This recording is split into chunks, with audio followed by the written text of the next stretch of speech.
Shalawama, Shalawama, I am Dr. Yasapa. Welcome to Zion Law School's presentation of Astrotheology. This is presentation number 52. Number 52, Astrotheology.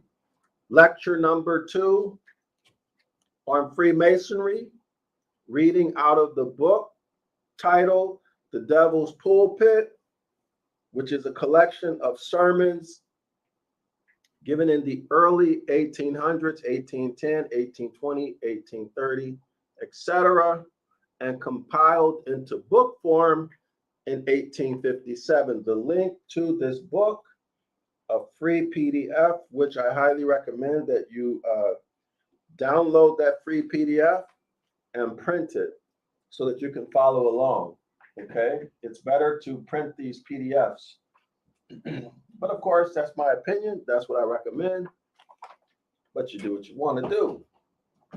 So welcome, first and foremost, to everyone who has been here with us from the beginning. So a special welcome to all of you. And also, welcome to those who came midway. And of course, welcome to everyone who is coming for the first time today. All right, so welcome. I highly recommend that you start from video number 1, presentation of all of these were live streams. There's no pre-recorded videos that we did. These are all live stream readings where we read, we interpret, and we comment. But we do not try to tell you what you should believe, what's true and what's false. That's your decision. Use your own brain. That's part of what we want to accomplish with this video series. Thinking, criticizing, meaning asking questions, being doubtful, asking questions, and analytical thinking. Okay, so critical thinking skills, that's what we're talking about. That's the purpose of this. It is not to change your religion. Don't let the title fool you. The Devil's Pulpit has nothing to do with spookism, devils and demons, and spiritual stuff like that. It's absolutely nothing to do with that. In this book, it is a presentation and demonstration of the use of philology, particularly etymology and history, to determine what a text says. So the text that we're dealing with is the Gospels right now. This presentation specifically is dealing with the letter to the Hebrews, okay? The letter to the Hebrews. So I'm going to stop talking for a second. Let's give it a minute, give people some time to come in, all right? So, oh, by the way, I want to share something with you. What you're looking at right now, this is our online streaming course, 101 Ancient Ibaryath. This course helps you to reclaim our original language, which is Ibaryath. This is the language that the so-called Torah and the Hebrew scriptures were initially written in. Okay, this is going to teach you grammar rules, everything about the pictographs, from their meanings, the grammar involved with them, the culture that's embedded with them, and then how to use them like a tool when you perform Ibaryath word studies. And then you're going to get about 225 or more vocabulary words. But this is a streaming online course. I highly, highly recommend that you get it. So let's give it y'all a minute for people to come in. All right. And let me do what I need to do here in terms of our housekeeping, okay? Let me show Jeremiah 8, chapter 8. So here we are, Jeremiah chapter 8, verse 8 in the Bible Hub. Bible Hub is a tool that you can use online to see how many versions of the Bible render a specific scripture. So now we're going to look at Jeremiah chapter 8, verse 8 in the Amplified Bible, where you see the cursor here. It says, and the point of this is to show you why it's important for you to subscribe to the 101 Ancient Ibaryath course. The verse reads, how can you say we are wise? Wisdom is the proper application of knowledge. How can you say we are applying the knowledge properly? How can you say we are wise and the law of the Most High is with us? In other words, how can you say we're applying the Most High's law, his commandments, or more properly, his instructions, right? How can you say we are wise and the law of the Most High is with us? And we are learned in its language. What language? Ancient Ibaryath, the Canaanite Phoenician script, family of nations. And we are learned in Ibaryath and its teachings. What teachings? The Most High's instructions, his commandments, right? The law. How can you say we are learned in Ibaryath and therefore we know what the Most High's teachings are. We know what the commandments are, and we are applying them or living them properly. That's what Jeremiah is saying. Behold, the truth is that the lying pen of the scribes have made the law into a lie, a mere code of ceremonial observances. So, scholars in the audience, you see for yourself, Jeremiah has warned us that the scribes have written lies into scripture. And they have used, I can tell you, they've used various techniques, some outright lies, right? Some outright lies, but they've used very specific literary techniques and linguistic techniques to change the meaning of these verses. All right. So when you subscribe to the Ancient Ibaryath course, we will teach you how to identify those lies. Right? Because when you understand Ibaryath, well, now you can uncover those lies. Right? How will you uncover them? Well, one, you understand the pictographs and the culture embedded in the pictographs. You'll get an understanding of grammar and grammar rules. You'll get an understanding, and all of these you'll see demonstrations. You'll see demonstrations of Ibaryath word studies. So you will learn to use the language as a tool scientifically, okay? And I'm the one who's teaching you that. All right, so now that's that for that. Let's give it a few more. Let's see, we have one comment. Let's see what's going on. Gary Tucker writes, Shalawama. Shalawama, Gary Tucker.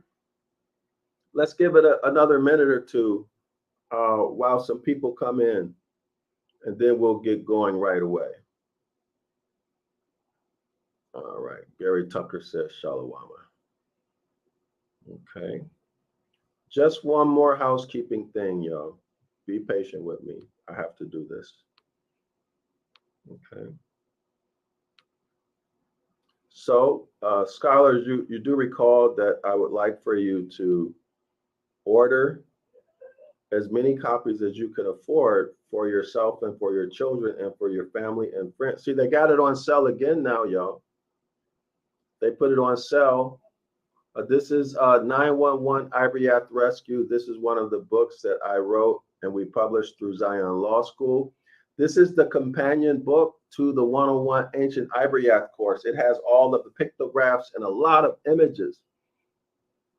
This is 911 Ibaryath Rescue International Edition. Okay, this is the only book that I would like for you guys to order on Amazon.com. Okay, all of our other books, if you want to support us, order them on our website, zionlawschool.org, zionlawschool.org. This is the only one, 911 Ibaryath Rescue, to order on Amazon. Everything else, for example, like animals in the Bible, I'll show you animals in the Bible. Let's see. See, all of animals in the Bible. All of our books should be number one in every category, meaning that our people should support and buy the literature that we write and publish. Now, don't order. This is ours. Animals in the Bible. So don't order this on Amazon. Order it on. Y'all see, it's only $9.99, right? This is an amazing book. Let me show you inside. Order it on our website, y'all. All right, order it on our website. But this is full color or 4 colors. It has the animals' names. It has these beautiful pictures. So y'all see the Ibaryath on the top line. And then this second line here, it teaches you how to pronounce this Ibaryath word. And then the bottom line, it has the meaning in English, okay? Oh, you can't see more inside. Okay, so I was hoping you could see more pages inside, but you cannot see inside, unfortunately. Let's see. Yeah. Oh, wait a minute. Yeah, okay, this is the back cover, y'all. So they're not allowing you to see inside of the book, but this is the back cover. But it has beautiful pictures, okay? And it's only $9.99. So this book is good for babies, young children, teenagers, and adults who are visual learners, okay? But anyway, buy this. If you want to support us, buy this on our website. Don't buy it on Amazon. All right, so let me see if we have what it looks like now. All right, so let's see. Gary Tucker writes, question, being that the Helios Biblios is an incomplete work, how can people make definitive decisions and make life impacting conclusions? Gary Tucker, is that a question for me or is that a question for everybody? My personal opinion is that we should follow natural law. So to the extent that you see natural law and this resonates with you, you should follow it. Not you personally, but I'm talking you generally speaking. Because there are 16 nations according to Genesis chapter 10, right? If you accept that, if a person accepts that, there are 16 nations who were given land allotments. So these were, give me 1 second. All right.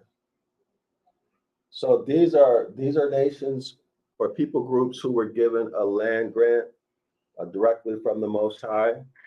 So if you accept that, and whichever nation you think or know that you're from, that's the law that you should follow. Okay, so let me show your comment.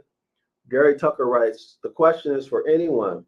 Many books have been omitted and aspects have been borrowed, stolen from other works. Yeah, we see that. Let's show that. Some people may reject that, Gary, so let's show it. Let's show it. Unfortunately, people are not aware of this verse. So we just covered this, scholars.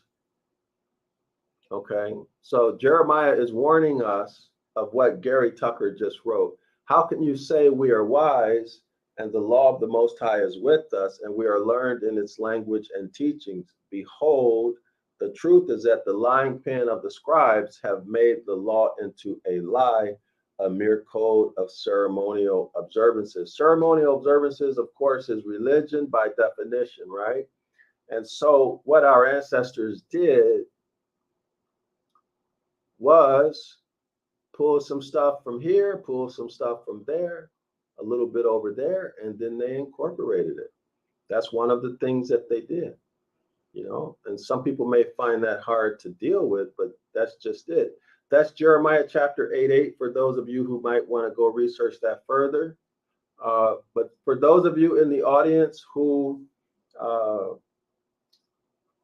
if you know that you're the house of Yasharallah or you ascend from the house of Yasharallah, then you would be bound by contract to follow the Most High's instructions, right? Everybody should know that.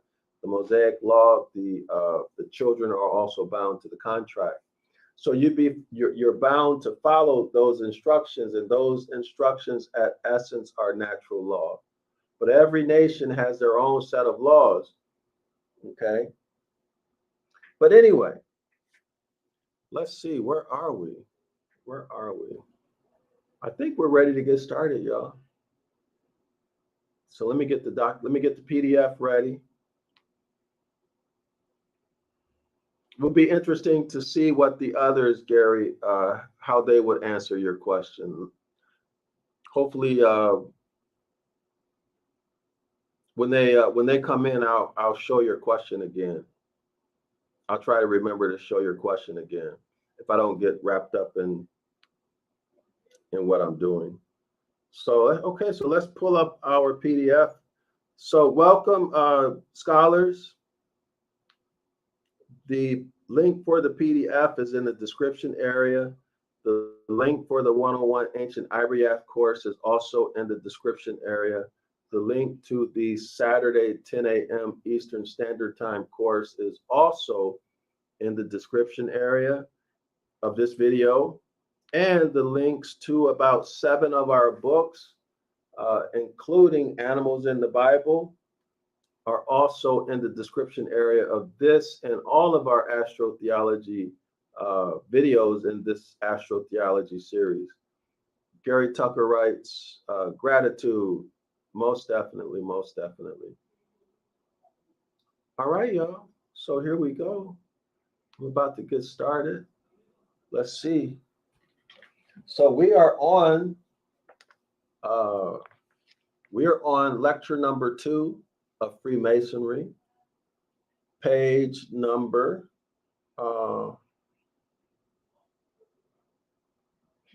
give me one. I think I lost my place.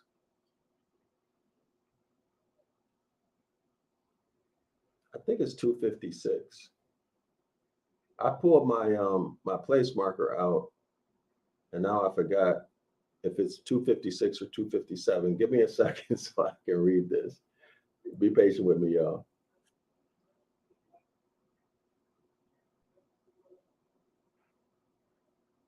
Okay, all right, we're on page 257. Yeah, we're on page 257. Let me highlight where we are. Give me one second. Let me switch. Yeah, 257, y'all.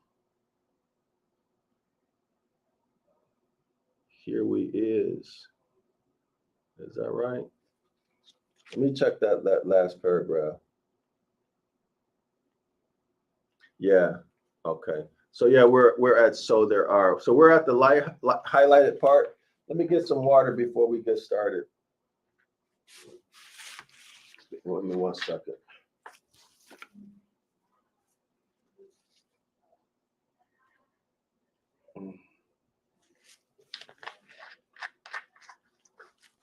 Wow, that feels much better. Okay. So here we are, y'all. Let's get going with the reading. Page 257. We'll start with the highlight. Where the highlight is, that's the first paragraph on the page, 257. So there are but 3 Freemasons of the highest rank, the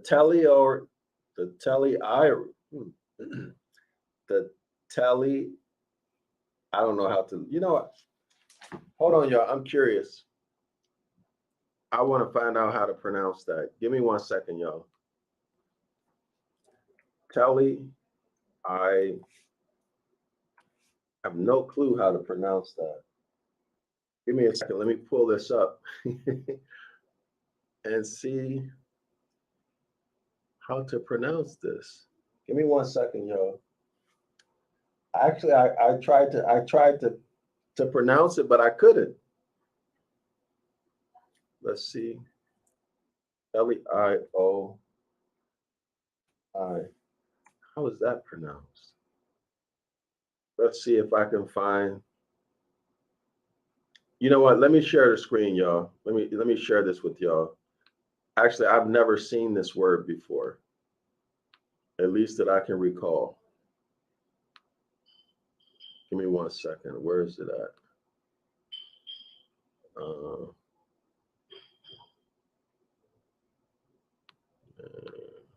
Oh, here we go. How in the world is this word pronounced? Okay, so T-E-L-E-I-O-E.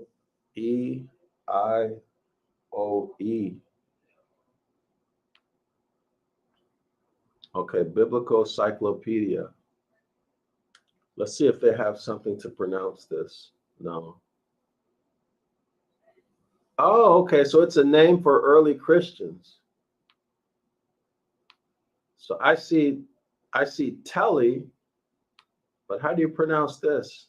I-O-I or yeah, I-O-I. I don't know. A name for early Christians which had relation to the sacred mysteries and denoted such as had been initiated. Baptism was denominated by that Greek word. To join the church was styled by this Greek word, to attain to perfection. Okay. The perfection of the Eucharist, which followed immediately upon baptism, was called, and we see the Greek, couple Greek words, perfection of perfections, and the absolute granted in the Eucharist was called to, whatever that Greek word means, the perfection of a Christian. All right, so now we see what it is. The word is, however, used frequently in the New Testament, not indeed in this sense, but in relation to Christian perfection. Okay, so it has to do with Christian perfection. All right. So let's continue. Christian perfection, early Christian, a term used in early Christianity. All right, so let's go back to the PDF. First, oh, okay. All right. Okay, there we are. Should be showing now. Okay, so let's begin with the reading. It reads, so there are but 3 Freemasons of the highest rank, the Telei, right? That's the perfect or the perfect Masons, who could tell you the secret, and if they would. All right, so these perfect Masons, they knew the secret. Remember, y'all, correlate this or remember what we discussed in yesterday's presentation, right? About the password, okay? And also about the secret. And the author is saying that there's really no secret, right? Other than that they're using linguistics. Remember, he said characters and symbols. Yeah, characters and symbols that the scientists use. So that would be written language, right? That's what the sciences are using, written language. In other words, technical language. And connotative linguistics, changing grammar rules, changing the original meaning of words and changing them. They call it these days social engineering. That's what the secret is. Okay, all right. So the perfect Mason knew the secret, and those 3 Masons, the magistrorum, the master of the masters, the only perfect Masons in this kingdom are the Duke of Sussex, who is the first, Mr. Richard Carlisle rather, is the second, and modesty only forbids me to name the third. Okay, so he's not naming the third. This is appears to be over in Europe, right? He continues in the next paragraph. There were but 2 copies of the great development of the work of the, quote, Free Macun Reghellenii, de Scotio or Scoio, quote. Y'all forgive me for mispronouncing these words. I don't have a clue how to pronounce this stuff. Brought into England.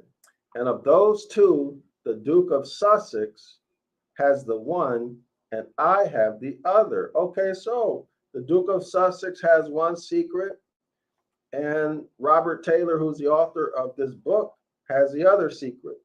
The great secret was an honest avowal and full discovery to the perfect Mason of the utter imposture of all religions that were ever in the world, and the obtaining of his forgiveness of all the mummeries and tricks that had been played off upon him, to prove whether he had a mind capable of rising above, whether he had a mind capable of rising above them, that's rising above the religions, and to bar off the brute and barbarous multitude, to escape from whose savage fangs science was obliged to hide himself in the cloak of mystery. The Christians, the Jews, the Israelites, and all other stones and blocks of masonry who were made to be plastered and put upon, being never so self-sanctified as when most imposed upon, never so wise as when most egregiously ignorant, and never so happy as when perfectly miserable. So y'all see these are opposites, right? That he's talking about. Let's go back and take a look at this paragraph. Let's start from the top. The great secret was an honest avowal and full discovery to the perfect Mason of the utter imposture of all the religions that were ever in the world. Imposture. Let's take a look at the meaning of imposture. Give me 1 second. Let's see. All right. Gary Tucker writes, ultimately, the secret is us, the man, woman, and child. Let's see. Let me take a look at the meaning that the author is wanting us to get from imposture. So let's do a Google search.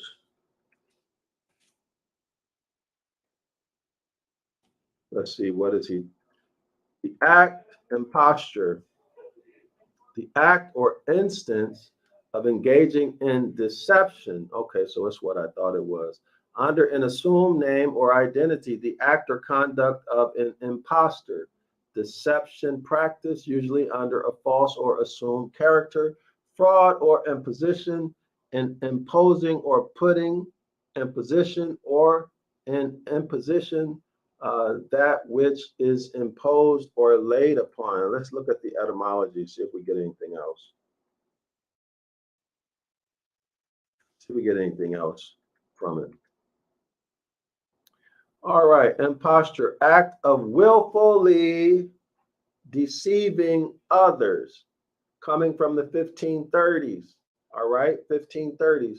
From French, imposture, or directly from Latin, impostura, deceit. All right. So y'all see that? The author is saying that it's a willful deceit. Willful deceit. Now let's go back to the text. Let's go back to our book. And we'll read this again. All right. The great secret was an honest avowal and full discovery to the perfect man. That would be the Hebrew, right? The Hebrew degree. And full discovery to the perfect Mason of utter imposture, of utter intentional deceit of all the religions that were ever in the world. Did y'all get that? All right. So I want to show again Jeremiah chapter 8, verse 8. Let's show again Jeremiah 8, verse 8 for emphasis for those people who might be new to this. This is Jeremiah chapter 8, verse 8. We'll read from the Amplified Bible. How can you say we are wise and the law of the Most High is with us, and we are learned in its language and teachings? Behold, the truth is that the lying pen of the scribes have made the law into a lie, a mere code of ceremonial observances. Ceremonial observances, if you look it up, it's religion. All right, so clear as day, right? So we can confirm that the author is telling the truth. All right. Okay, so the great secret. Oh, let me go back. Let's go back to the great secret. Okay, so here we are, the great secret. Wow. Okay, so here we are, y'all, the great secret. The great secret was an honest avowal and full discovery to the perfect Mason, the Hebrew degree Mason, of the intentional deceit of all the religions that were ever in the world, and the obtaining of his forgiveness of all the mummeries and tricks that had been played off upon him. So now that he finds out that all of this religious stuff is a bunch of crap, now he's expected to forgive that they played him. That's what the author is saying. To prove whether he had a mind capable of rising above them. In other words, that Hebrew degree, which is the highest degree level Mason, was put to the test, y'all, given a false story to see if he could figure it out on his own, to prove whether he had a mind capable of rising above them, the stories and the lies, right, and being played, and to bar off the brute and barbarous multitude. To escape from those savage fangs, science was obliged to hide herself in the cloak of mystery. What science is he talking about? We already know, right? He's talking about etymology, right? Or broadly speaking, he's talking about philology, okay?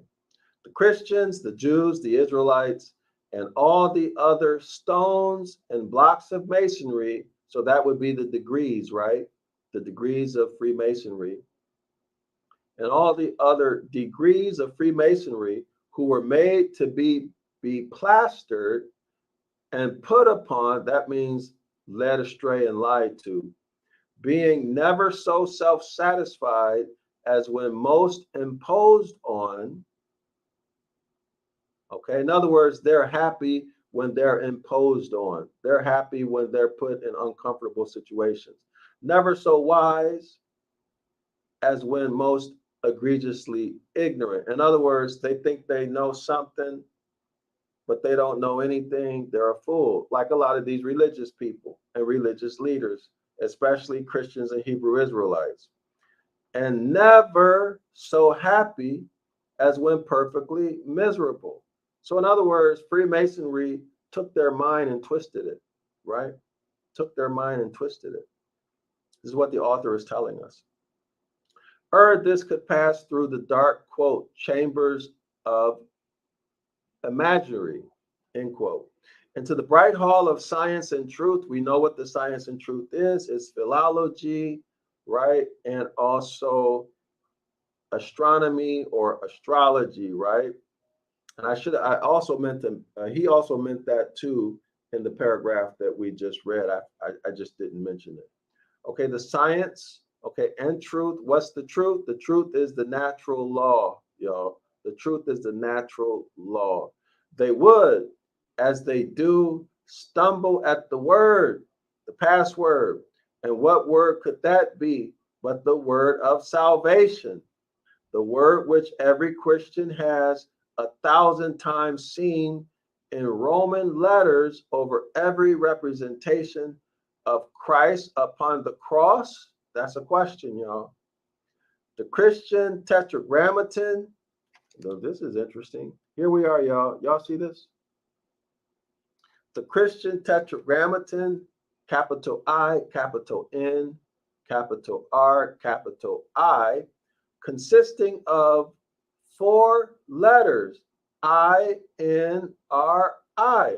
Now, how many of y'all have seen this before? I have not seen Tetragrammaton as I, N, I, R. Have y'all? So let's see what the author is talking about. Now, this is new to me. The Christian Tetragrammaton, consisting of the 4 letters I, N, R, I. He has a question mark. So let's figure out, let's keep reading to see what he's talking about. A little bit of Latin, I suppose, like the labels on the doctor's gallipot that stand as well for JC of Nazareth, Rex, Judorum. Okay, I got it now. Y'all see what it means now? Okay, it's Latin. This is the Tetragrammaton. Y'all see JC, Nazareth, Rex, Judarum. I'm thinking that's what this is. So the I is actually the J, y'all. So I believe the I is a J, Nazareth, Rex, and then another I for Judaeorum. That is JC, the Freemason. Wow. The king of the fellow craftsmen, end quote. Y'all see that? I got to read this again. A little bit of Latin, I suppose, like the labels on the doctor's gallipot. So INRI is the Tetragrammaton in Latin. This is what I'm thinking. A little bit of Latin, I suppose, like the labels on a doctor's gallipot that stands as well for JC, Nazareth, Rex, Judaeorum. That is, quote, JC, the Freemason, the king of the fellow craftsmen, end quote, as it would stand in English for Jack, nobody, rascally Jack. So he's being sarcastic there. I think what the author is saying in this scripture with that sarcastic statement is that JC never lived and he has no power. So that's why Jack, nobody, rascally Jack. Rascally, why? Because he's been used to capture the imaginations and enslave millions of people over hundreds of years. Ask your preacher of the gospel to tell you the meaning of it. They cannot tell you. They cannot tell you. They would stumble at the word and would be ready to knock you down for asking them. It might be right for Christians not to seek to be wise above what is written, but their folly has been so monstrous that they have never sought to be so wise as to know the meaning of what is written. So y'all see, you must know Ibaryath if you want to understand what is written in the Hebrew scriptures. There's no way around it. And you see the author is telling you this as far as the Gospels, right? He's telling you, you need to know Greek if you want to understand the fairy tales in the Gospels. You need to understand the language. It might be right for Christians not to speak to be wise above what is written, not to seek, rather, to be wise above what is written, but their folly has been so monstrous that they have never sought to be so wise as to know the meaning of what is written. And there stands the 4 letters INRI upon the church of which Christians Let me turn the page, y'all.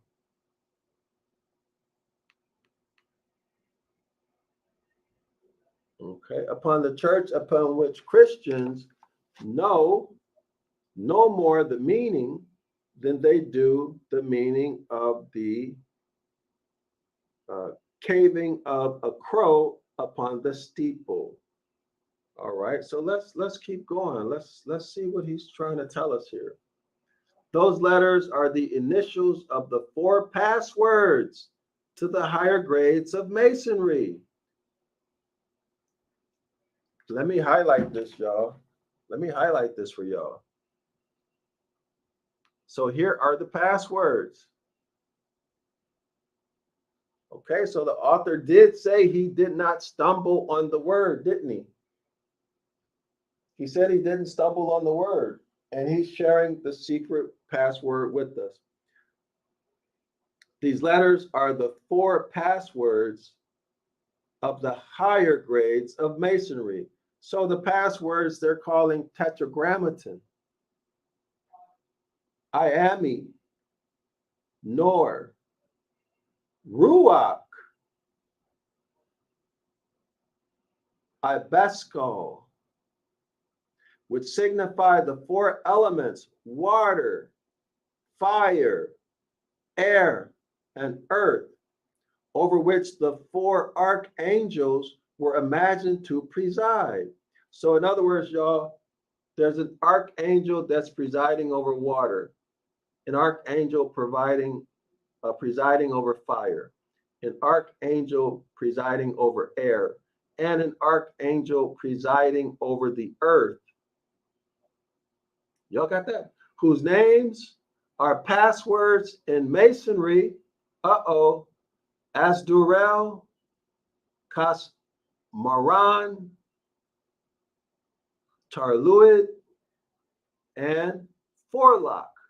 The meaning of the mystery being that the being, that's capital B-E-I-N-G, who is represented as hanging below the word I-N-R-I, is the personified genius of universal nature, quote, for in him, end quote, says the apostle, dwelleth all the fullness and Godhead bodily, end quote, and all the elements, fire, air, earth, and water, which make up and constitute the pleroma, or fullness of the Godhead, are equally affected by the position of the deity of nature, that is the capital G-O-D of nature, that is of the sun, S-U-N, where upon the cross of the equator. Thus, to those who knew the secret, the difference between a man saying JC, the Christ figure, or Christ JC, would be different enough to show which way the wind blew. If he said JC Christ, he was only a Christian. He was a Johnny Raw, and he knew no more about Christianity than the knaves of the higher grades of Masonry had taught him. In other words, he didn't know anything but what they told him, right? But if he said Christ and then Jesus, and tipped the wink to show that he had not said so by accident, but keened the everlasting science which determines the reason why he should say Christ Jesus rather than Jesus Christ. He was known to be a free and accepted Mason and would not be found at the pillar of Boaz,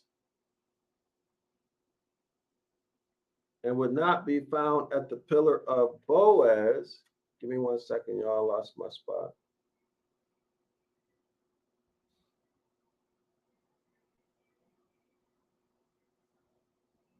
Okay, yeah, okay. So and would not be found at the pillar of Boaz to the left, when he should understand Jokshan, the right, that on the right, Joshin, on the left, Boaz. And that's coming from Second Chronicles chapter 3. All right, so we see the Greek on the right-hand column, and we see the biblical Hebrew characters on the, we see the Greek on the left-hand edge of the page, and we see on the right the biblical Hebrew, okay? And it says on the first line, restification, and then Boaz, strength. So what do y'all think about this? Let me check to see what's happening in the comment section. What do y'all think about this? Let's see. Y'all love writes, when you read the book again, please put a cursor on the paragraph you're reading from. Okay, y'all love, I'll do that. Y'all love, are you here from Twitter? Are you here from Twitter, y'all love? Okay, so y'all love writes, nope, because it's a lie and they know it. Y'all love, what's a lie and they know it? I missed out. I missed out. But yeah, I'll definitely put the cursor. So give me a second. What do y'all think about this, y'all? The author has told us the secret of Freemasonry, right? The secret to enter into the lodge of the Hebrews in 1831, right? That's a big deal. Let me go through this again, y'all. Maybe I just need to refresh your memories of what we're talking about. The author writes, hold on, let me go back to the document for y'all love. Let's go back to the PDF. So y'all love, I'm going to start from, we're going to go back one page, okay? So please, scholars, pay close attention. Let's figure this out.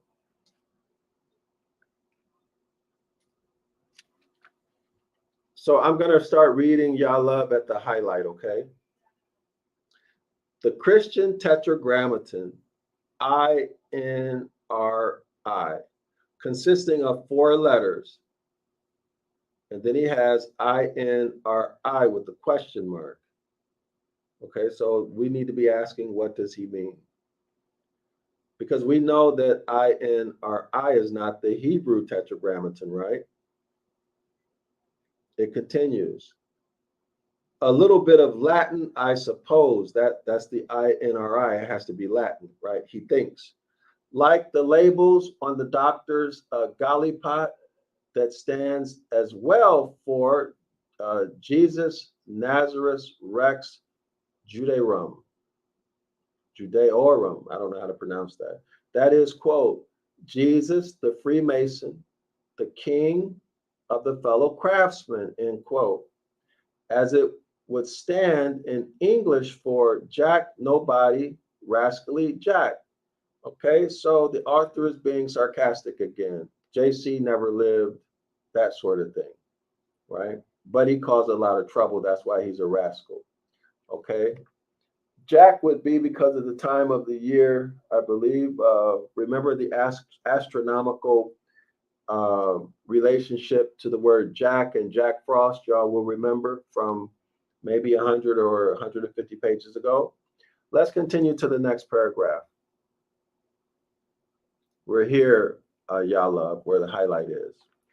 Ask your preachers of the Gospels to tell you the meaning of it, the meaning of INRI, right? The Tetragrammaton in Christianity. Ask your preacher. So for those of you who are listening, let's do this. Ask your preacher or your rabbi, your imam, your Moshe, what does INRI mean? It's the Christian Tetragrammaton. So ask them and see if they give y'all an answer, okay, y'all? The author says they cannot tell you. They would stumble at the word. So what word? Again, we know from yesterday's presentation, the word is the password to enter into the highest lodge in Freemasonry, which is the Hebrews Lodge, which is the Greek, not the Greek, which is the Hebrew degree of Freemasonry, the highest level of knowledge, right? So you'd have to know the password in order to enter. So if you don't know the password, you can't get in. Okay, we went through that yesterday. All right, so now let's continue. Ask your preachers of the gospel to tell you the meaning of INRI. They cannot tell you. They would stumble at the word and would be ready to knock you down for asking them. Y'all got that? They get violent on you if you ask them. That's how serious this is. It might be right for Christians not to seek to be wise above what is written, but their folly has been so monstrous that they have never sought to be so wise as to know the meaning of what is written. See, there's a difference between don't seek to be wise above what is written compared to be wise enough to know the meaning of what is different. Okay, and the Christians never did that, according to the author. Now, what Christians is he talking about? Is he talking about Christian degree Freemasons also, or is he only talking about the Christians in the religions? You decide. Let's continue. And there stand the four letters INRI upon the church, of which Christians no more the meaning than they do the meaning of the caving of a new crow upon the steeple. All right, so let's go back to that. There we are. That's the part I just read. So in other words, the Christian don't know the meaning of that Christian tetragrammaton INRI any more than they know about a black bird landing on the steeple of the church, right? That's what the author is telling us. Okay, so let's continue. We have the next paragraph. Let me check the comment section real quick. So I really would like to know what you all are thinking about this. So nobody put anything in the comment section. Okay, well, I'm not gonna keep going through it since there is no curiosity or interest in it. I'll just keep reading. Okay, those four letters are the initials of the four passwords to the higher grades of Masonry: Iami, Nur, Ruach, Ibasco, which signify the four elements: water, fire, air, and earth, over which the four archangels were imagined to preside, whose names are passwords in Masonry. Y'all got that? So these four angels' names are also passwords. As Darrell-El, Cosmoran, Tarluud, and Forlock. The meaning of the mystery being that the being, that's capital B-I-N-G, so that's a deity, that the being who is represented as hanging below the word I-N-R-I is the personified genius of the universal nature. Universal nature, you can correlate that with what? Astronomy and all of the physical sciences, right? You can also correlate that with consciousness. It's all natural, right? Quote, and since it's all natural, it is governed by natural law. Sound familiar, y'all? Quote, for in him, end quote, says the apostle, quote, dwelleth all the fullness of the Godhead bodily, end quote. and all the elements, fire, air, earth, and water, which make up and constitute the pleroma, or fullness of the deity head, are equally affected by the position of the deity of nature, that is, of the sun, S-U-N. So there you go, the celestial, that would be what? That would be the celestial globe, astronomy, astrology, right? When upon the cross of the equator. So in other words, when the sun crosses the equator. In other words, when the sun gets crucified, right? We went through that, when the sun gets crucified. All right, let me check the chat again. Okay, so Gary Tucker writes, look at it like the Wizard of Oz. All the experiences were aspects of Dorothy. The secret is that there's actually no secret. There you go. I'm in agreement with you. The only secrets are the passwords. Gary Tucker writes, once one goes through their experiences, they'll realize they are the answer. None of this is real without our participation. Yes. And I'd just like to add on to that,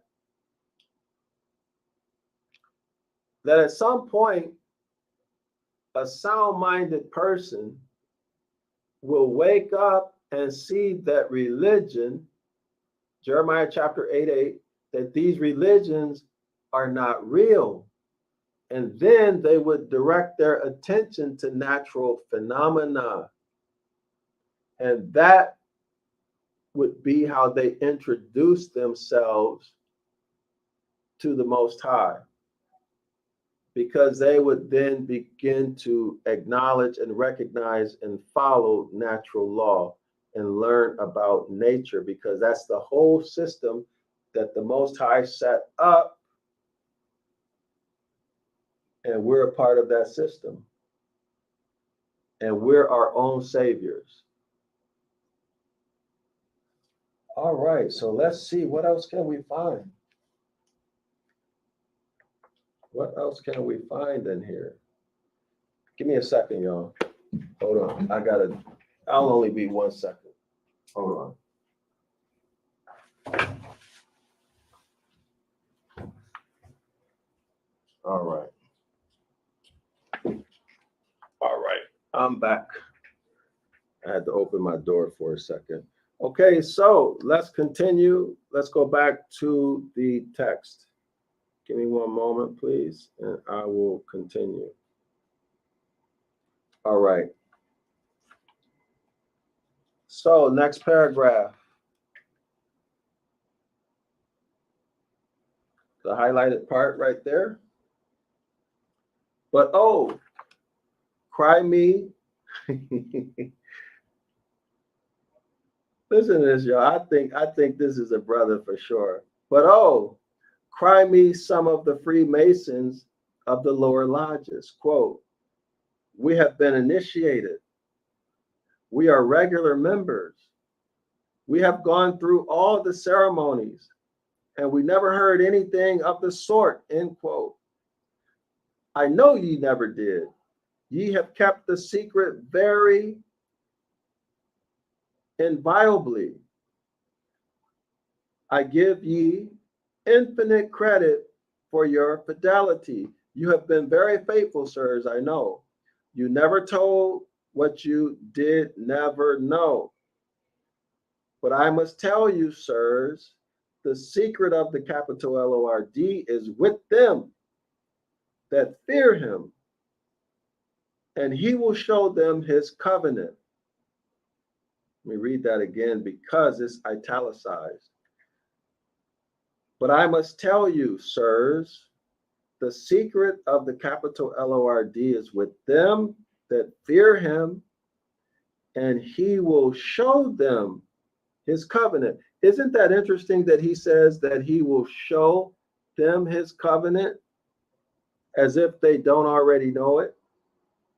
But in Christianity, Don't they teach that the people should already know the covenant? The priests know the covenant, right? Isn't that correct? But anyway, let's continue. The secret of the capital L-O-R-D is with them that fear him and put their trust in their mercy, that do I, and that is what none of your preachers of the gospel, nor any of your masons below the rank of royal arch know anything of. Okay, I have to read this paragraph again. But I must tell you, sirs, the secret of the capital L-O-R-D is with them that fear him, and he will show them his covenant. All right, y'all, he says that he will show them his covenant. So that means they don't know the covenant until it is shown to them. The secret of the capital L-O-R-D is with them that fear him and put their trust in their mercy. There is plural. Y'all see that? The secret of the L-O-R-D, capital L-O-R-D, is with them that fear him. Him is singular. And put their trust in their mercy. So this there must not be talking about the deity. They put their trust in their own mercy or somebody else's mercy. And then the author writes, that do I. And that is what none of the preachers of the gospel, nor any of your masons below the rank of royal ark know anything of. So let's continue reading. Okay, so who is this that putting trust in their mercy? It's not the deity, right? Because the deity here is written in the singular, capital L-O-R-D. The secret of the capital L-O-R-D, that's singular, is with them that fear him, right? Him is the pronoun for capital L-O-R-D, and put their trust in their mercy. So there is a pronoun for who or what? That's the question, right? Put their trust in who? That's the question.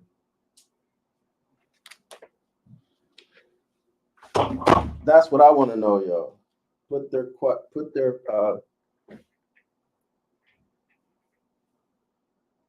trust in their mercy. Who is he talking about? Let's figure this out.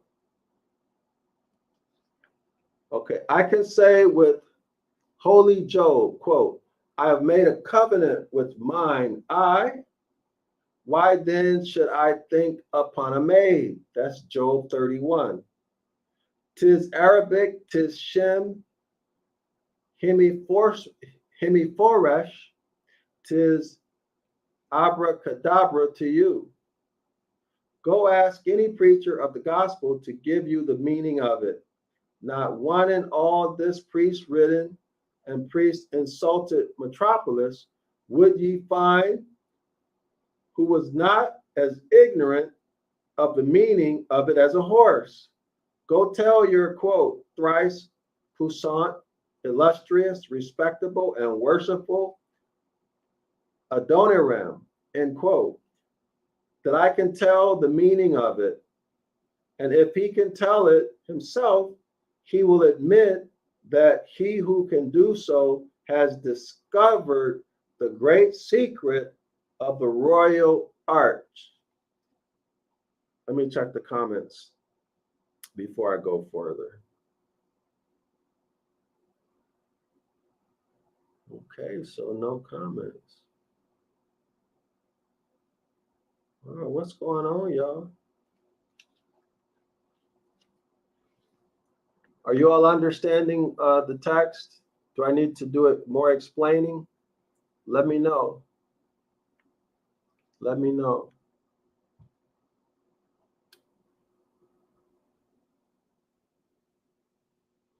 All right, so I'm still trying to figure out myself what's going on here. It's not clear to me yet.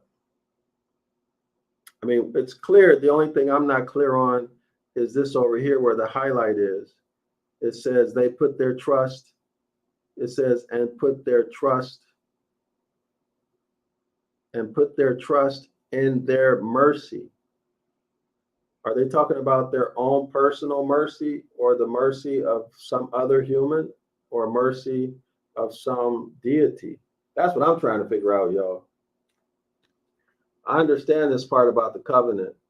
I can say with Holy Job, quote, I have made a covenant with mine eye. When then, why should I think upon a maid, end quote, Job 31. All right, let's move down to the next paragraph. Maybe the author will develop his point as we read. Shall I discover to you something of this glorious secret? Or will ye still go to church and chapels and be forever the dolts and dunces that your priest would have you to be? Look then upon the vault bosom of the visible heavens. He's saying, look at the celestial sky, right? Look at it at night. The real royal ark. Okay, all right, I see that now. So the real royal ark is the nighttime sky where you can see all of the stars of the heavens. Look then upon the vault bosom of the visible heavens, the real royal ark in which reigns the glorious King of day. That has to be the sun, I think, right? The S-U-N. Observe the apparent passage of the sun, S-U-N, round the earth, which is the real passage of the sun. I'm going to repeat that. Observe the apparent passage of the sun, S-U-N, round the earth, which is the real passage of the earth round the sun. Twice a year you will perceive the sun shines exactly upon the line which you might imagine to divide our globe into two equal parts. And in consequence of his shining, that's the sun, and in consequence of the sun shining thus exactly over the middle, he gives an equal length of day and night to all the inhabitants of the earth. 'Tis he does once in coming upwards, which is the spring quarter. All right, y'all. So spring quarter would be in March, right? So is he talking about the vernal equinox? 'Tis he does once in coming upwards. Remember, he's coming upwards because in winter, the sun is at its lowest point, the declination of the year. So the only place to go when it's at its lowest point is up. Thus he does once in coming upwards, that is from winter, which is the spring quarter, and once again in coming down from his highest point of the great royal arc towards winter. So the highest point would be the summer solstice, right? Zenith. The sun is at the highest point in the sky, and the only place to go is down. So in the summer solstice, the sun will begin to go down towards winter when it is in autumn. So in other words, the sun is at its highest point at the summer solstice, and then it's going down because there's no place to go but down. It goes down into autumn, and the sun continues going down, down, down until it reaches its lowest point down, which is winter. That's why it says towards winter. All right. Thus, 2 points then at which the sun, S-U-N, comes to the line, bear the name which expresses coming together, covenants. Y'all see that? Let me highlight this. This is for, here we are. This is for the person who asked me to highlight. That's where we are. It continues. It says, these 2 points then at which the sun comes to the line bear the name which expresses coming together or covenants. the two covenants. And these two covenants, or coming together of the line of the sons, that is the SUN's path, called the ecliptic, with the line of the equator, take place, one in spring and the other in autumn, and are therefore called respectively the covenant of works. That is, when men are called to labor in the cultivation of earth, and, quote, the covenant of grace, end quote, fruition or enjoyment, under which they are to enjoy the fruits of their labor. Oh, I like that. I like that. So let's take a look, y'all. Let's visualize. Let's visualize. Let me check the comment first. Okay, Gary Tucker writes, he understands. Okay, thanks, Gary. Appreciate that. All right, so let's take a look at what the author is talking about. Simply speaking, he's talking about the equinoxes, y'all. He's talking about the equinoxes. So I'm going to show it for those of you who may be new. I'm going to show it. We'll take a look at the equinoxes. All right. So give me 1 second. Let me pull up the files. Let me see. It's kind of getting fun now.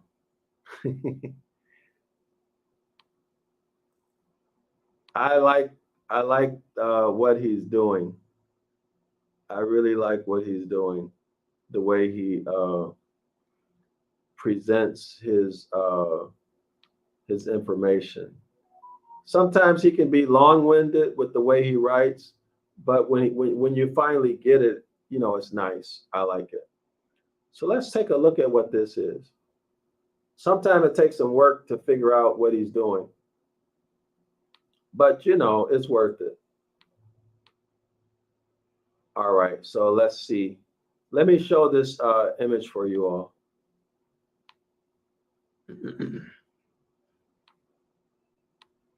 Pulling it up now. Let's see if we have the summer solstice and the. Okay, so here, so y'all see this yellow line right here? Look at my cursor right here. The yellow line going from here to here. Y'all see that?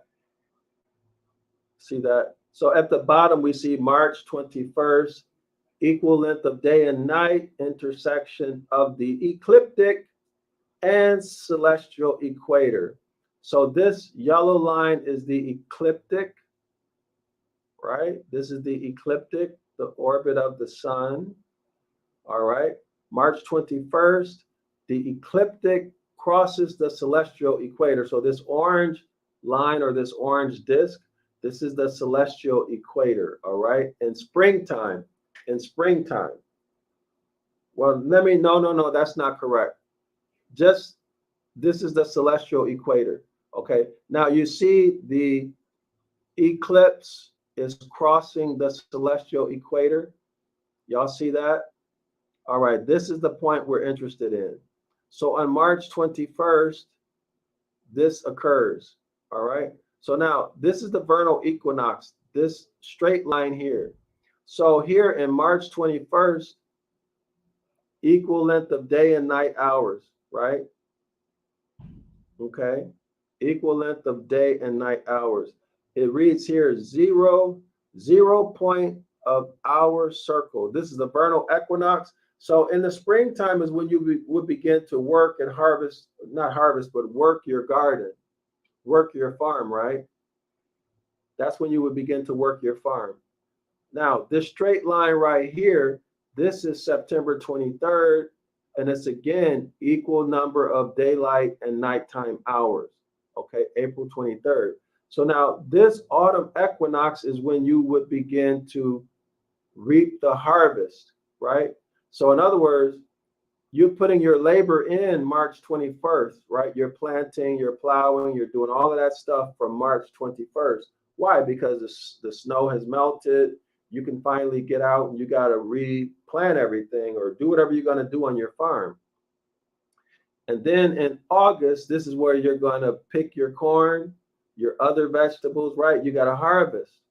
Okay, so in the vernal equinox in spring, you're working on the farm. Okay, in the autumn, you're harvesting, and also that's when you're going to be making your wine. So this is what the author is talking about, the two covenants. So this is the covenant. March 21st is the covenant of labor, where the cursor is right now. That's the covenant of labor. And this, well, the covenant of works, rather. This is the covenant of works right here. Springtime is the covenant of works. And then autumn is the covenant of grace. The covenant of grace. Why grace? Because that's when you're going to reap the pleasure, the joy, right, of your work, of your hard work. So March 21, the covenant of works, and autumn equinox, September 23rd, is the covenant of grace. That's where you get the fruits, the enjoyment of your labor, and also you're going to get your wine. All right, so I hope that's clear, y'all. Let's go back. Let me, let's see. Why is the comment section so quiet today? What's going on? All right, so let's go back to the PDF and then we'll get started, okay, y'all? So give me 1 second. We'll go back to the PDF and then we'll get started. Give me 1 second.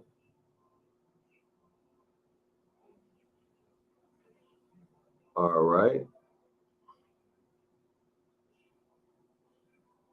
If y'all have any questions, put them in the chat, okay? Oops. Okay, here it is. I got it. All right, I found it.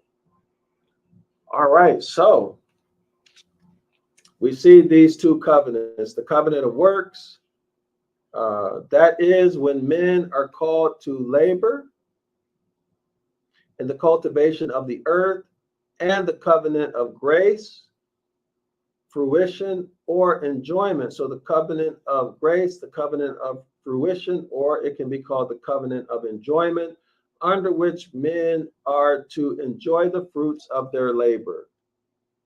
All right, so let's continue. So we are,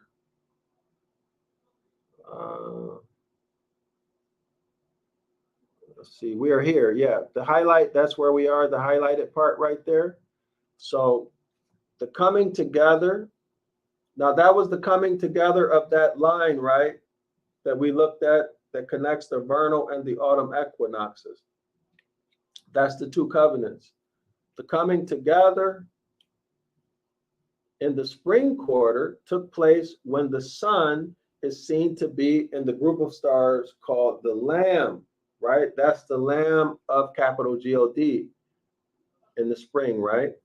And in the autumn, when he appears to be in the scales or the balance of September, that's Libra. So in autumn, it's Libra, justice, righteousness, right? After having passed through the Virgin or Maid of August. Okay, so the Virgin is Virgo that it passes through. Remember, we went through that a couple presentations ago. And as the covenant of grace would be March 21st, right, which is the spring equinox or the vernal equinox. And as the covenant of grace does not take place when the sun is in the group of stars, which are called the Virgin. Y'all got that? I'll read it again. And as the covenant of grace, that is the vernal equinox, right, does not take place, that is, does not take place when the sun, S-U-N, is in the group of stars, which are called the Virgin. So that's Virgo, right? So what that's telling us is, just for repetition, the vernal equinox, when the sun is in the vernal equinox in the spring, it is not in Virgo. It is not in Virgo. Virgo is the Virgin, right? The sun in the spring is not in the constellation of stars that make up Virgo, the virgin. That's what the author is telling us. And as the covenant of grace does not take place when the sun, sun, is in the group of stars which are called the virgin, nor before it reaches the further end of the scales, which it does on Michaelmas Day. The Freemason Job says, quote, I have made the covenant with mine eyes, end quote, meaning I have, by astronomical observation, attained or ascertained the point of the covenant. I have ascertained, and it is Libra, the balance of September. Why then should I? Okay, so we're at the end of this paragraph now. I'm going to turn the page off. Why then should I? Why then should I? Why then should I look for it, that is the sun, in the Virgin of August? All right, I think that's clear, right? Is it clear? Let me check the comments. So Job looked up into the sun, up into the sky, and he was able to find what constellation the sun was in. Let's take a look. Gary Tucker writes, stars aren't visible during the daylight hours. So do they know when the sun is in a particular star system? Stars aren't visible during the daylight hours. So do they know when the sun, is in a particular star system? Actually, you know what, I think when you look at the celestial maps, they have degrees. So by calculation, you can calculate the movement of the stars within a degree. So that's how they're doing it mathematically, if you're considering knowing where the sun is during the day. At least that's what I see when I look at the celestial maps. They have degrees on there. Okay. So during the day, you can calculate it, even though you can't see those constellations. So I lost my spot. Hold on. All right, y'all. So the author is saying that Job is a Freemason. Okay. And as the covenant of grace does not take place when the sun is in the group of stars, which are called virgin, nor before it reaches the further end of the scales, which it does on Michaelmas Day. Y'all hear that? And as the covenant of grace does not take place when the sun is in the group of stars, which are called virgin. Okay, so the covenant of grace in the fall is also, the sun is also not in the virgin. Okay, it's not in the virgin. Okay, so that's why Job is saying, hey, I know where the sun is. The sun is in Libra. All right, I got it. Okay, Roderick's point of view writes, also, when we see the sun, doesn't mean anyone sees it at the same time. That's very true. Darrell-El writes, the book of Enoch says windows. Okay, yeah. I didn't think about that. Gary Tucker writes, they say the language of God is math. I concur. Yeah. But you know, Gary Tucker, the very interesting thing about that is that math is also rule. Math is also governed by rules. Math is also governed by rules, right? Like the rules of geometry, the rules of calculus, all have their own rules, just like language. Well, it is a language. That's the interesting thing about it, is that they're all languages. Okay, so Job found out where the sun was. That's why he could make that quote at Job 31, which reads, I have made the covenant with mine eyes, meaning he found the constellation that the sun was in, meaning I have by astronomical observation ascertained the point of the covenant. I have ascertained, and it is in Libra. Okay, so let me show what he's saying. This is what he's saying. He has to be saying this because he said the point of the covenant. So this point right here, y'all see? So this is the covenant, right? The covant. Remember the two covenants? So he's saying this point right here, the constellation right here, when the sun is here, the sun is in the scales. The sun is in Libra. That's Job 31. Let me read it for the recording. All right. It reads here. And as the covenant of grace does not take place when the sun is in the group of stars called the Virgin. Y'all got that? So autumn equinox is not taking place in Virgo. Okay, does not take place in Virgo when this and it continues, nor before it reaches the further end of the scales, okay, which it does on Michaelmas Day, the Freemason. Job says, I have made the covenant with mine eyes, meaning I have by astronomical observation ascertained the point of the covenant. So Job is saying he figured out where this point is, right? Why? Let me continue. I have ascertained, and it is in Libra, the balance of September. So there it is right there. Okay, there it is. That's what he meant. Why then should I look for it in the Virgin of August? So August would have been somewhere over here, right? So Job says he found the point of the covenant, and it is here in the scales of September, Libra. All right. Okay, that was pretty fun to figure out. So let me take a look, see if we have any comments. Darrell-El writes, so our laws is governed by rule, but people look to make them void. You got it. You got it. And hence the tragedy. Hence the tragedy. People don't want to follow the rules, but the rules govern everything. Right? Even in the Declaration of Independence, isn't it? It says, oh,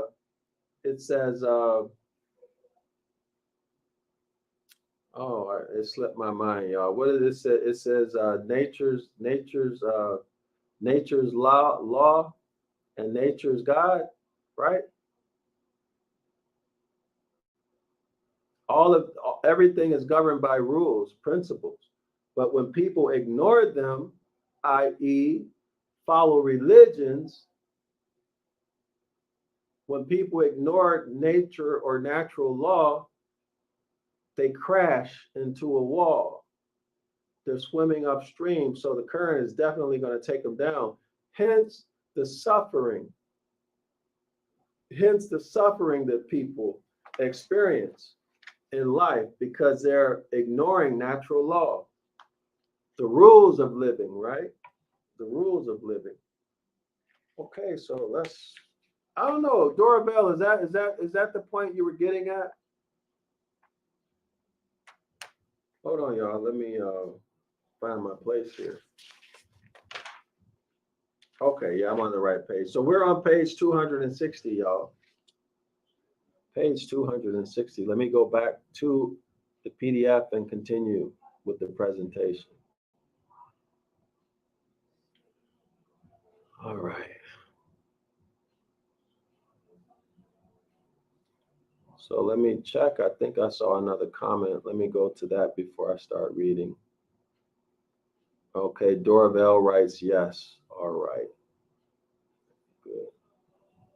Okay, so here we are back to our document. Give me 1 second. I'll get started in one moment. So we're here. Oops, we are. Oh, no. We're in the first paragraph, y'all. My bad. Uh-oh. We're here. Let me get rid of that highlight. So we're here at the yellow highlight. We'll start reading there. And these two covenants are the two Masonic columns, Jachin and Boaz, the one signifying science, the other strength. In allegorical language, Christ, the wisdom of capital G-O-D, and Jesus, the power of capital G-O-D. Y'all got that? Y'all got that? I'm sorry, I need to go back and I just want to show this for emphasis. Let's take, hold on. Let's take a look at why our people are being so abused. Darrell-El writes, I don't believe in the heliocentric model. So does the author? I don't know, Darrell. I haven't gotten a sense of it yet. But I'll keep my eye open for it. Let's take a look at this image, y'all. Let's make some, let's think logically about what's happening here. Maybe you all already recognized it. I don't know. One of these points on the covenant, right? Remember, this is one covenant, the covenant of labor, the covenant of works. That's the autumn or the vernal, the spring or the vernal equinox, covenant of labor, covenant of works. And then the autumn equinox is a covenant of grace, enjoyment, right? You get your harvest. This one point is called science, and the other point is called power. Let me read that in. And these two covenants are the two Masonic columns. Y'all know the two Masonic columns. I'm going to show them. And these two covenants are the two Masonic columns, Jachin and Boaz, the one signifying science, the other strength. In allegorical language, Christ, the wisdom of capital G-O-D, and Jesus, the power of capital G-O-D. Y'all get what the author is saying? Science and strength, the author is saying, is capital G-O-D. The author is saying that science and strength is capital G-O-D. Don't we see that in the way the hybrids are ruling the world? Don't we see that, y'all? They use science and military muscle. They use science to make weaponry, which gives them power or strength, and that's how they rule the world. This is the Savior, Christ, the wisdom, the proper application of knowledge. The Savior and wisdom of capital G-O-D, and Jesus, the power. Y'all see that? Power is the ability to act, right? And Jesus, the power of capital G-O-D. Thus, faith is the genius of spring, hope of summer, and charity of autumn. Faith of spring, because faith and works must always go together. Wow, ain't that something? Faith here, y'all see faith? You have faith. What's the faith? Faith that you're going to perform these works of planting and plowing and caring for your garden, your farm. You have faith, right? Works and faith that you're going to get a harvest in the autumn. So faith and works must go together. Faith without works is dead.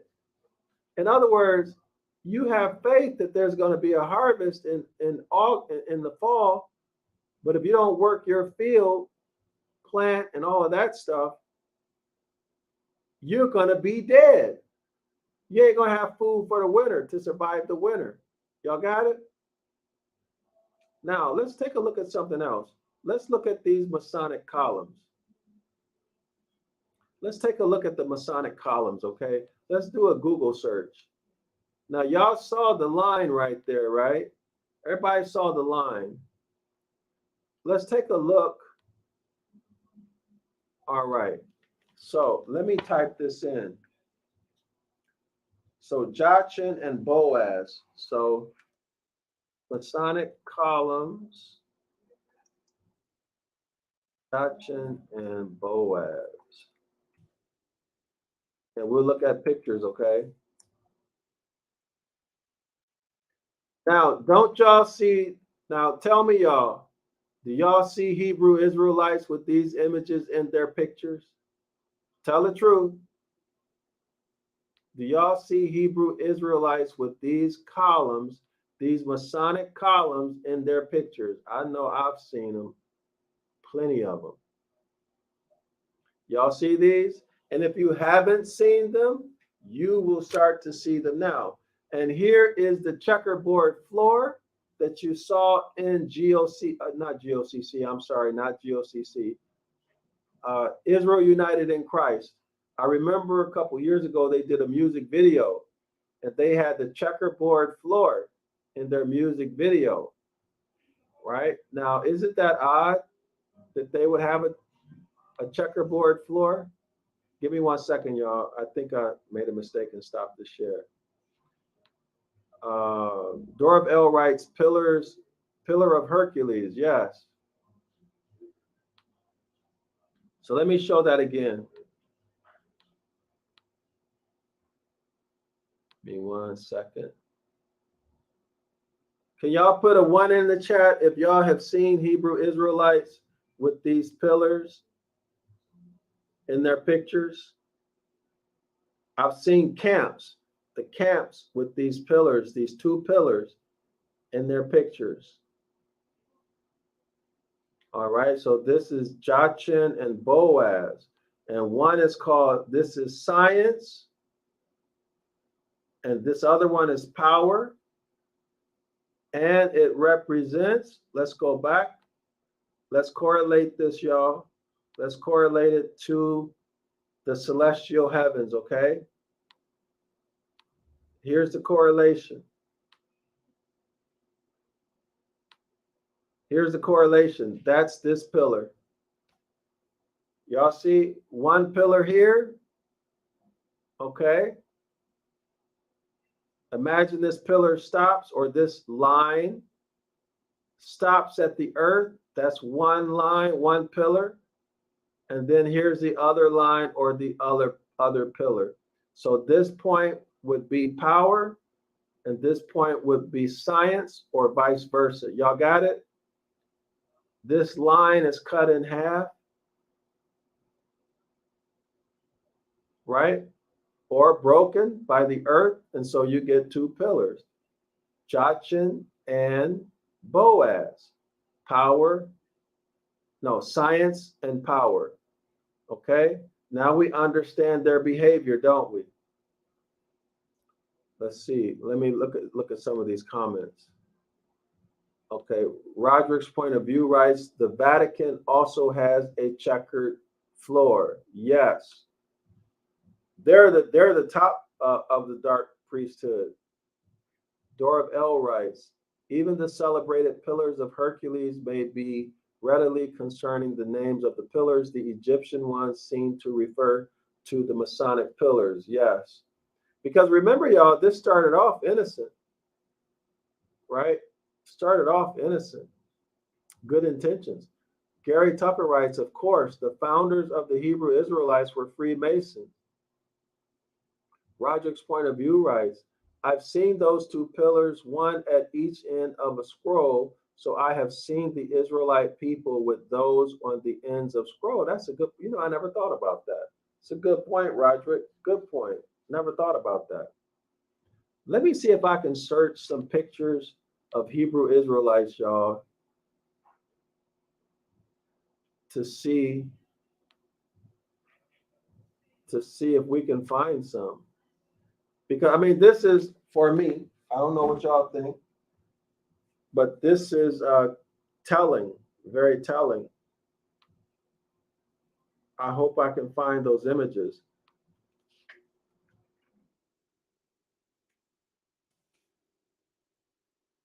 I hope I can find those images. Because if that's the case, it would be suspicious, right? I know I've seen pictures with those pillars.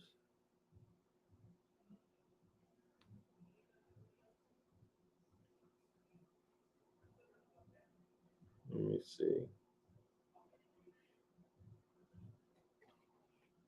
Give me 1 second. We'll just look for a little bit, y'all. If y'all have a picture, or if you know somebody on Facebook, I know I've seen a lot of those pillars on Facebook. If y'all have any, could y'all share it or send me the link so I can show it? Because I know that they exist and there's a lot of them. Let's see if we find some. Otherwise, I'm going to do a different Google search. But if I don't find it, y'all can search for it yourself.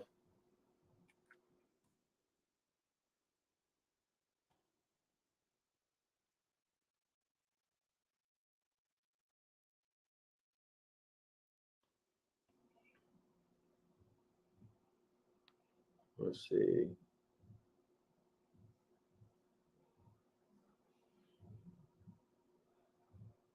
Let's see if we find some. If y'all have any, put the link in the chat, please, so I can show them.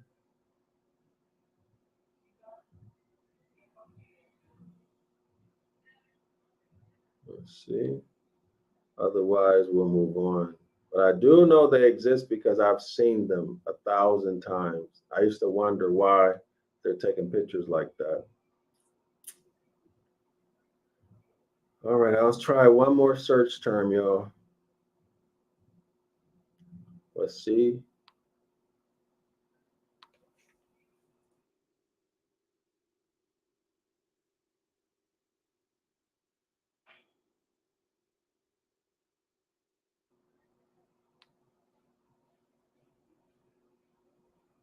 Let's see.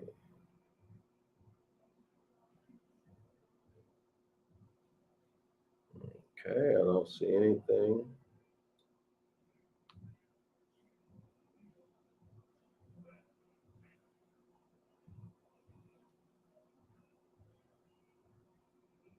Let's see, who's a popular Hebrew Israelite? Maybe I'll just type in the name of someone.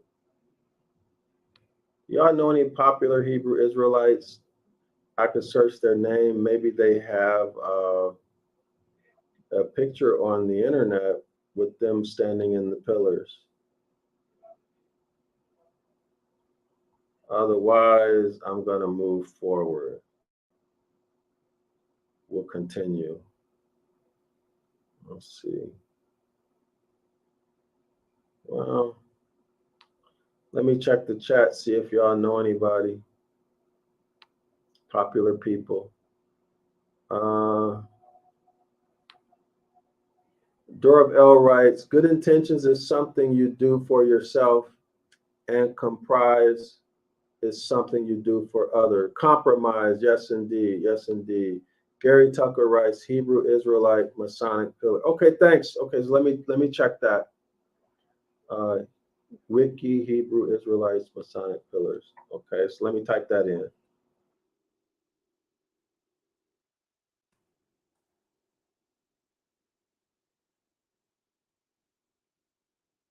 Okay.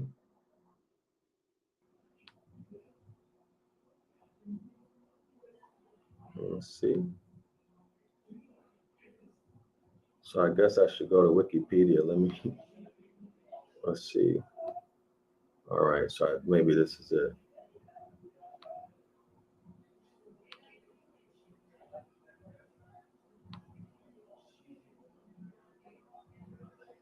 Hebrew Israelites, Masonic pillars.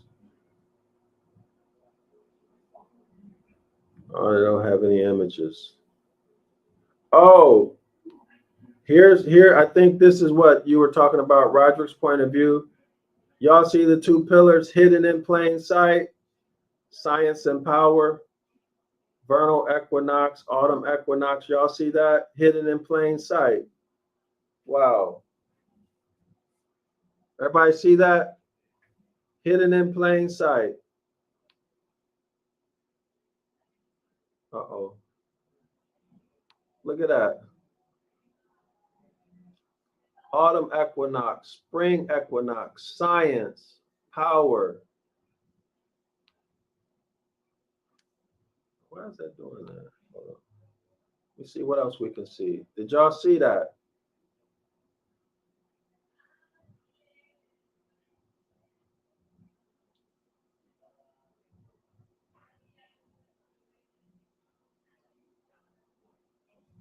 There we go. The founder of the commandment keepers. There he is with his Masonic pillars. What appears to be Masonic pillars. Let me put it like that. So nobody get upset. So let's see. Okay, so what's a popular Hebrew Israelite name? Judah Israel, something like that. Judah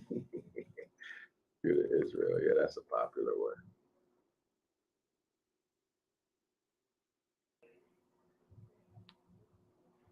Let's give them maps.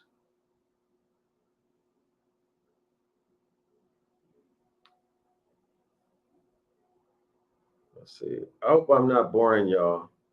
Sometimes I can get stuck on stuff. Let me check the chat. I don't want to bore y'all with this.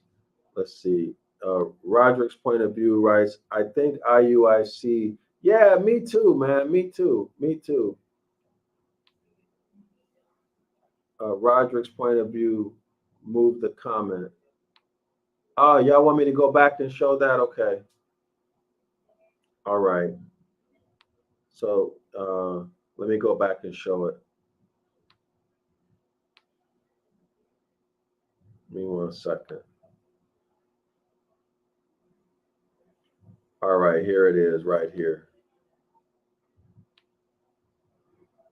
Everybody see it? Okay, that's it right there. That's a commandment keeper. It appears to be the Masonic pillars. So let me everybody take a look at that. That's what it appears to be. Let's go back to just to make the correlation clear. So here's one pillar. Uh-oh. Y'all see? Uh-oh. All right. Here's one pillar, right? March 21st, vernal equinox, spring equinox, science. And then the other pillar is here, autumn equinox. Okay, power, science and power. September 23rd. One pillar, it can either be science or power. And then the second pillar, spring equinox, vernal equinox, it can either be science or power. Everybody see that? So let's go back. I wish I had another picture to show y'all. I wish I could find those Hebrew Israelites with that.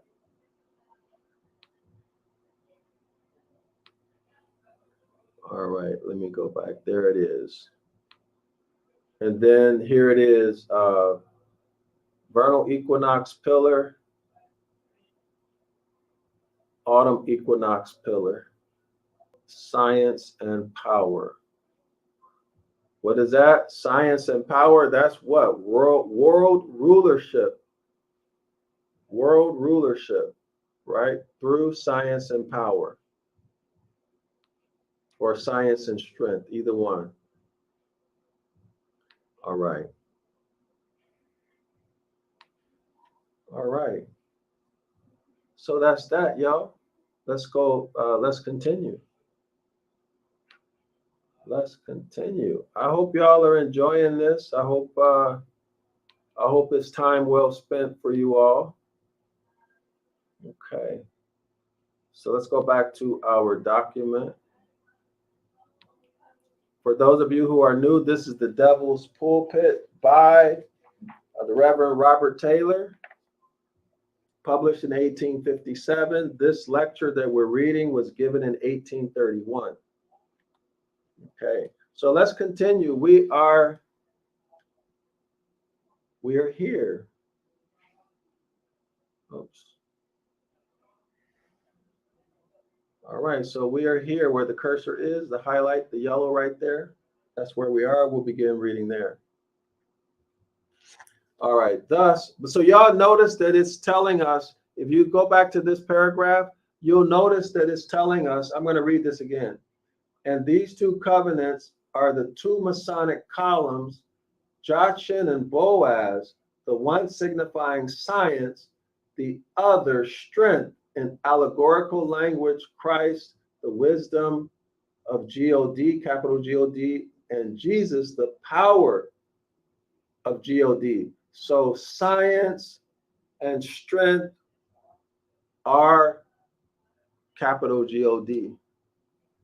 In other words, man becomes capital God through the use of science and strength. We see that now. For example, they have used science to completely remove the people from an agricultural lifestyle. Most people cannot survive these days without a grocery store. Now they're totally dependent on corporations, which means that the corporations can abuse and exploit them as much as they want, because the people don't have the knowledge to grow their own food. They can't read the heavens, right? They don't know when the seasons are coming and what to do, what not to do, what you can eat, what you can't eat out in the wild, right? Y'all see? All right. So they use science to make themselves the masses, the God of the masses. That's how they gain world domination. All right, so let's continue. It's tragic, isn't it, to be stripped away from nature? It's really tragic. Really, really tragic. Thus, faith in the genius of hope. Let me repeat that. I forgot I need to highlight. So here we are, scholars here. All right. Thus, faith is the genius of spring, hope of summer, and charity of autumn. Okay, so you have faith that your plants are going to grow in the spring, right? In summer, you have hope, right, that they're going to grow. And when you got everything in the fall, you have charity. You have something you can give away. Faith of spring, because faith and works must always come together. Hope of summer, because from that point, the sun, S-U-N, looks vertically down upon the seeds which have been committed in faith to fertilize or fertilizing the womb of the earth. Charity of autumn, because the sun empties his cornucopia into our desiring lap. That's the harvest. Faith is the eastern pillar, charity the western pillar, and hope the keystone of this royal ark. Y'all got that? Let me go back to the pillar with the rabbi with the columns. Let's go back to that. The rabbi with the columns so we can make our correlation. Okay. There we are.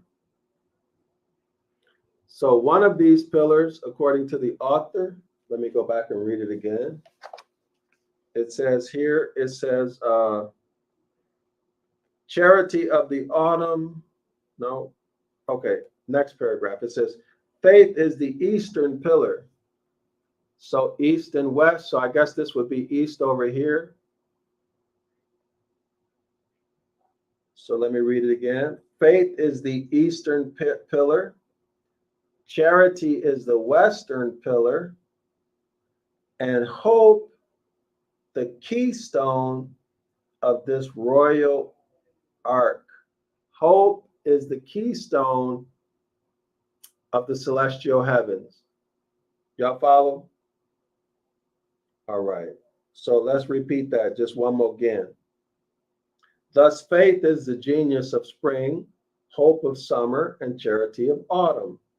Faith of spring, because faith and works must always come together.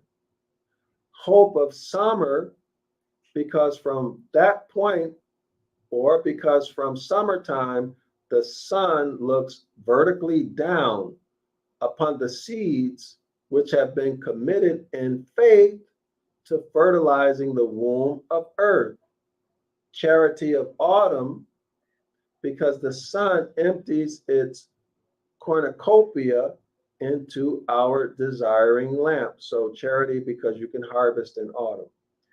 Faith is the eastern pillar. Charity, the western pillar. And hope, the keystone of this royal ark.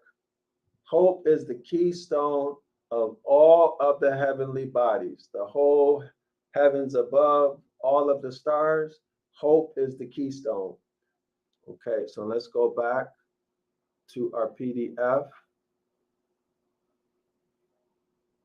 Roderick's point of view writes, yes, science, although good, has crippled man and moved man from the thought of the creator to totally trusting in world leaders who use science. Yes, it's been to our detriment. Darrell-El writes, aren't candles miniature pillars? Yeah, could be.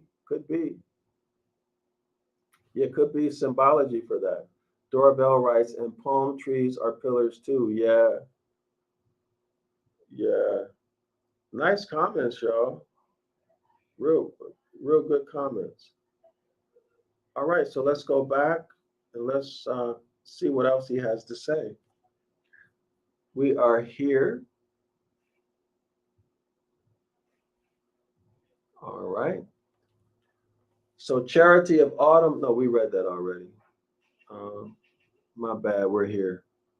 We're at the highlight. Quote, Christ is the end of the law to them that believe, end quote.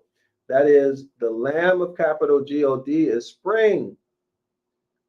But JC is the other end of the law that is, quote, that just one, y'all remember that's Libra, that just one in the scales of autumn, when in the rich and luxurious juice of the grape, he gives us his blood to drink. And it is this blood and this alone, which not reaching its full ripeness before the autumn equinox, is called the blood of the covenant. Wow. I bet you Christians are getting upset now. So there's your blood of the covenant. Let me repeat this paragraph. Quote, Christ is the end of the law to those that believe, end quote. So the author is saying, let me tell you what this means. Christ is the end of the law to those that believe. In other words, or that is, the Lamb of capital G-O-D in spring, but JC is the other end of the law. That's the other end of that covenant, right? Remember the 2 points? But JC is the other end of the law. That is, quote, that just one, end quote, in the scales of autumn. The scales of autumn is Libra. When in the rich and luxurious juice of the grape, he gives us his blood to drink, because the wine gets pressed in the fall. The last day of the wine, the last day of gathering grapes for the wine press was September 29. And it is this blood, the blood of the grapes, and this alone, which, not reaching its full ripeness before the autumn equinox, is called the blood of the covenant. And the vintners, or those who tread upon the grapes to press their juice out, do every year trample under the foot the son, S-O-N, of capital G-O-D, that is of capital G-O-D, the true vine, or the deity whose name is spelled B-A-C-H-U-S. That's the deity of wine, y'all. Being really the offspring, gift, capital G-I-F-T, or son, S-O-N, of the sun, S-U-N, in the constellation of Gab, G-A-B, which is March. But they never account the blood of the covenant, with which they are sanctified. That is, sunnified, S-U-N-N-I-F-I-E-D. If I may coin that word, to have sunshine put into them, to have sunshine put into them in unholy, that is, in unsunny thing. They know it is the finest drink in the world, and that they owe it entirely to the sun, S-U-N, whose blood, in so striking a metaphor, it really is. Y'all see that? This is honoring or reverencing the sun. And why reverencing the sun in this instance? Because it is the sun that is responsible for not only growing, but also causing the grapes to become ripe as the sun becomes lower and lower and lower in the celestial heavens. The grapes become ripe. And that is when you get the best tasting wine. You get the best tasting wine. All right. So we're an hour and 30 minutes into it. Let me check, y'all, to make sure how long we've been going. Oh, no, 2 hours. It says 2 hours. That can't be right, y'all, right? Has it been 2 hours? So we stopped, y'all, on page 260. Dang, we're moving fast.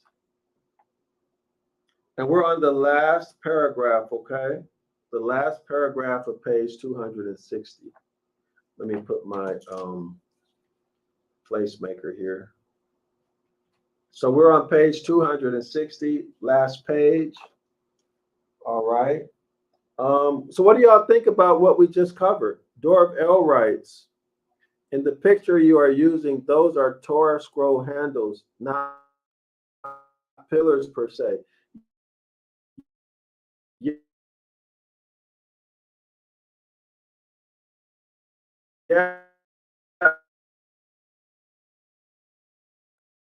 It was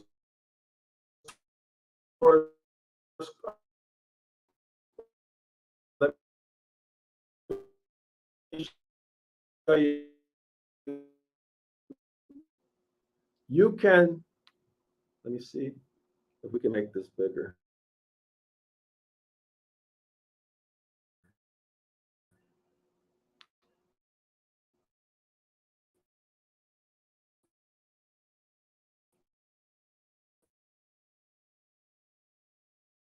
scrolls, but you can also be pillars. Once they're straight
Hey, Darrell-El, thank you very much for that. Thank you very much for that.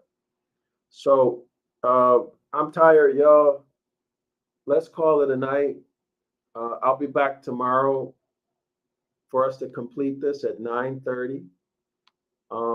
If y'all can just stay with me for a few more minutes so I can go through what we offer, how you can support us if you like what we do. If you like this video series on astrotheology, or if you just like me, or if you like our teaching style, then please consider supporting our work by ordering our books, subscribing to our YouTube channel here. But more importantly, if you do anything, what I would like for you to do most, if you want to support us, is to subscribe to rather. I would like for you to subscribe to the streaming 101 Ancient Ibaryath course. This course right here is almost free, y'all. But this is going to put you in a situation, if you study, if you really study, where you'll be able to not only read our ancient language, but you'll be able to translate the scriptures yourself. This is power. This is an intensive, comprehensive course. There's no contract. There's no religious doctrine. You can cancel anytime. It's for all basic, I mean, it's basically almost free, right? $10 a month. Where are you going to go and get something like this for that? Okay. So if you want to support us, if you want to return to the Most High by reclaiming your heritage, starting with your language, right? Our original language, Ibaryath, the Canaanite Phoenician family of languages. Okay. It's 113 videos. So if you can afford it, consider subscribing, and subscribe now. Don't wait. Don't wait. And we also offer 2 free classes. We offer 2 free classes on Saturdays. Okay, Saturdays, 10 a.m. Everybody's welcome to come. You can come twice for free. You don't have to pay anything whatsoever. All right, it's totally free. Okay, so you can support us by doing that. You're going to learn a tremendous amount. One class can even be life-changing. Okay, you can also support us by ordering 911 Ibaryath Rescue. You see Amazon has it on sale for $29 right now. They did this once before, and they had it on sale for one day. And then the next day, they increased the price right back up to $39.99. But this is the international edition, okay?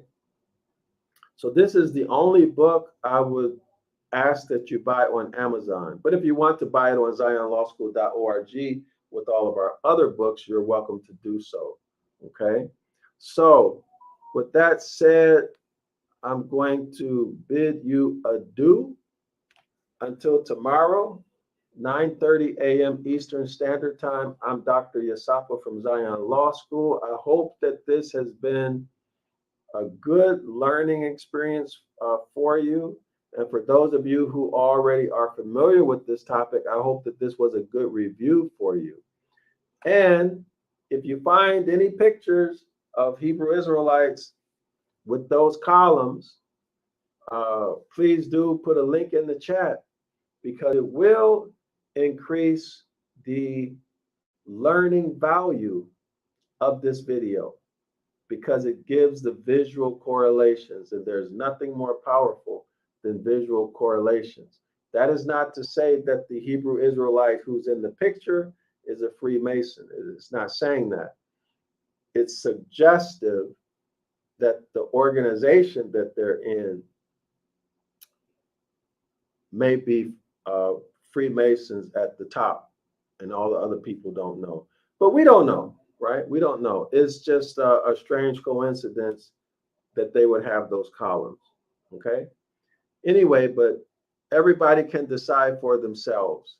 So I'm Dr. Yasapa. Thanks for spending your evening with me, and I'll see you back same time, 9:30 Eastern Standard Time, 9:30 p.m. Eastern Standard Time tomorrow. Shalom and Islam to all the Moors, Genesis chapter 10.